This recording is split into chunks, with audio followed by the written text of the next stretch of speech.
শেয়ারে বিনিয়োগকারীদের অংশ বিতরণে লটারির প্রথা ফিরিয়ে এনেছে বিএসইসি। একই সঙ্গে ৩০ কোটি টাকা মূলধনের কোনো কোম্পানি পুঁজিবাজারে তালিকাভুক্তিতে ন্যূনতম ২০ কোটি টাকার আইপিও করার বাধ্যবাধকতা যুক্ত করা হয়েছে। পুঁজিবাজারে তালিকাভুক্ত দুর্বল ৫ ব্যাংকের একীভূত হওয়ার প্রক্রিয়ায় সাধারণ বিনিয়োগকারীদের ক্ষতির বিষয়টি এখনও বিবেচনায় আছে বলে জানানো হয় সংবাদ সম্মেলনে।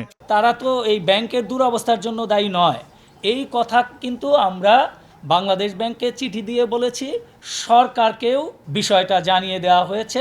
এই সাধারণ বিনিয়োগকারী যারা দায়ী নয়, কিভাবে তাদের স্বার্থ সুরক্ষা করা যায় সেই বিষয়ে কিন্তু আমরা বাংলাদেশ ব্যাংক, সরকার সবার সাথে এটা আলোচনা হয়েছে।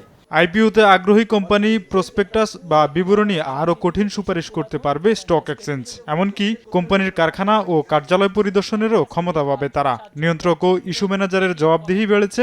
একই সঙ্গে মিউচুয়াল ফান্ড নিয়েও এসেছে গুরুত্বপূর্ণ পরিবর্তন। মিউচুয়াল ফান্ড সেটাকে কিন্তু আগের যেই রুলগুলো দেখবেন সেটা কিন্তু এলিজিবল ইনভেস্টরের কোটায় ওইখানে সে অল্প একটা হিসাব পেত।